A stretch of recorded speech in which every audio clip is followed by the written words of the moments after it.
Well, hello there, do hope you're all well. Now, I know I did a video with Nick Abbot yesterday. We did it talking to Dr. Mike Galsworthy.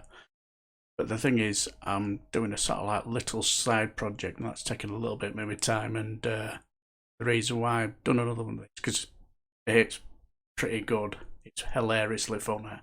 And hey, these are just a little bit easy, take a little bit less time for me to do. So, whereas other ones, if I'm doing some sort of video about whatever, like I did with the flag pattern, it takes time, sorting out what I want to say, how I'm going to sort it out, and this and that and the other. Whereas this, I just say what I'm saying at the start, let the video go on, and then say what I want to say at the end, and it's pretty much done within the hour. But the thing is, I'm sort of like recording a bit of music, and that's just taking a little bit of my time. So, next couple of days, so I might be do one or two more of these. Depends on how quick I get it done. So, anyway, that's that done. Anyway, on to the video. Every week, without fail, Nick Abbot always gets a certain caller from Stockton-on-Tees, called Brian. And every time I hear Stockton-on-Tees, Brian, my ears prick up and I think, oh, this is going to be good. It's going to be a ding-dong. And it's more or less usually about how bad the evil EU are and this, that and the other, and how they're punishing us Brits and that and the other. Well, this week was no exception, and I just thought I'd share it with you. Enjoy! Oh my God, it can't be.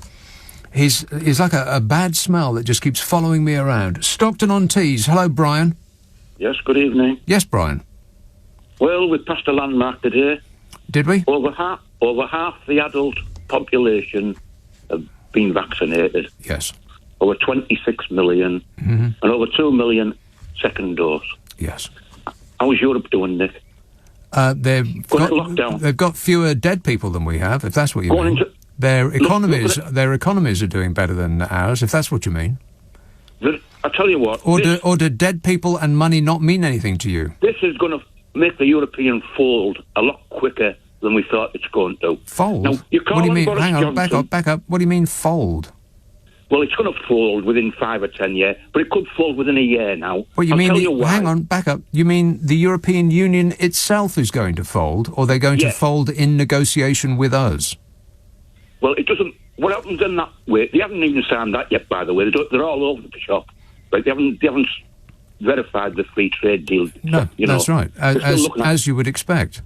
The brains are all scrambled.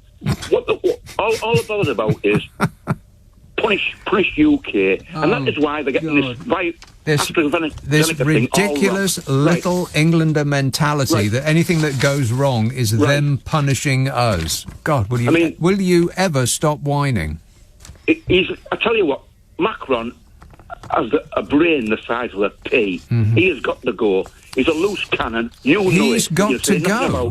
What's it got to do with us? Right, we look at this country, shall we? If it was Boris Johnson had done what Macron had done about the AstraZeneca virus or a vaccine, you would be screaming for his head. Brian, along with all the Remainers. Brian, why are you not screaming for Macron? Brian, which country in Europe has had the worst death rate and the worst economic catastrophe? It's not over yet, sadly, Nick. They're going into a third lockdown. Okay. Well, we don't know what's going to happen in the future, but up to this, wait a minute. No, you don't. Sadly, no, you don't. Listen to me. Up to this point, it's over a year in. It's not too early to tell yet who has had the worst death rate and the worst economic hit of all the countries in Europe. Name it. UK. I Bingo. Agree. But sadly, it's not over. We are now, as I said, vaccinated over half the adult population, right? Yes. Unfortunately, if the whole of the rest of the world do not catch up with us, then we are not safe because there are variants that are brewing in places like Brazil. Right. If they come here, which they certainly will eventually.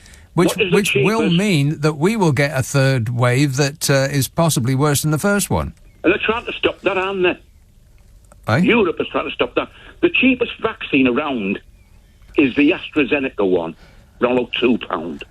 The price of one's £15. Not a lot of the others. They're a lot dearer. Is that another reason in which the UK is the best country in the whole wide world? No, what we said is we've done well, Nick. Give us some credit.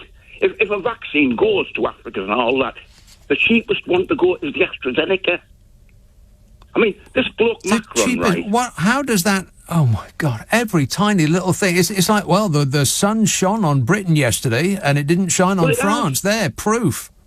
No. The cheapest one? What on earth does that... What difference does that make, the cheapest one? It's you that wants this argument. I've been listening to you for a night and a half, right? And you've never mentioned anything about AstraZeneca. You've never mentioned anything about how well we're doing on the vaccines. You know, all you say is Bodger Johnson. Yeah. And right. The only thing that he has done that has been that has worked perfectly is getting out of the way eventually. God, it took him a year to just get out of the way of the experts and not try to find some way that his mates and his neighbours and his donors could make some money out of it. Look, see what I mean? See, no. Here's the World Happiness Report Index, the happiest countries in the world. If life is not the pursuit of happiness, then what is it? This charade of yours is a joke, Nick. I'm sorry. What is life if it is not the pursuit of happiness? Name me something more important than happiness during the course of your lifetime. Right. Name one thing. I'll make it really easy for you, Brian. No, one thing. Just name one single thing that's more important than happiness. I'm not going to join your charade. Macron is a criminal. He should be locked up. What's that got to do with us? Because you're just making a charade about things. You're making it all a joke. What has Macron got to do with us? You will become your brain is becoming as scrambled as Macron's and the rest of them. Yeah, because again with the Macron, what's it got to do with that? How can you compare us to other countries? We've got Boris Johnson as our leader. Here's the situation now, right? The situation is he has an election coming next May next year, right? And are you still going on about Macron? Just a second. We don't vote for him. We voted for Boris Johnson, a man who enters stage left dressed as a clown with comedy clown hair and a comedy clown suit that doesn't fit him, and he just goes and makes jokes about pickaninnies and watermelon smiles. You become a joke like Macron. Macron. Oh my God! Will you stop talking about Macron? What's he got to do with us? You're as big a joke as Macron, you. You are. I'm sorry to say, Nick, but you are. Right. Okay. Well, you know what the difference between me and you, Brian, is that you listen to my show, I don't listen to yours.